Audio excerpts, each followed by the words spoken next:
நல்லா உருட்டிட்டு கொஞ்சமா வந்து மைதா மாவு இருக்கு இல்லையா, அதை வந்து கொஞ்சம் பேஸ்ட் மாதிரி நான் பண்ணியிருக்கேன். அதை வந்து அப்படியே நம்ம தேய்ச்சி ஒட்டி விட்டா போதும். நம்மளுக்கு எந்த சைஸ் வேணுமோ அந்த சைஸ் நம்ம கட் பண்ணிக்கலாம். பெருசா வேணும்னாலும் பெருசா கட் பண்ணிக்கலாம், சின்ன சின்னதா வேணும்னாலும் சின்ன சின்னதா கட் பண்ணிக்கலாம்.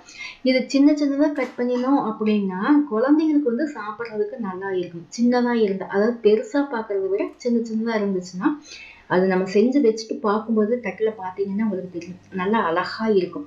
பெருசு பெருசா செய்யறத விட கொஞ்சம் நார்மலா சின்ன சின்னதா இருந்தா பார்க்கறதுக்கு நல்லா இருக்கும். அதுக்காக தான் வந்து சின்ன சின்னதா வேணும்னா செஞ்சுக்கலாம். இல்லை எங்களுக்கு பெருசாதான் வேணும்னா பெருசா கூட நீங்க கட் பண்ணிக்கலாம். அது நம்ம கட் பண்ணிக்கிறது தான்.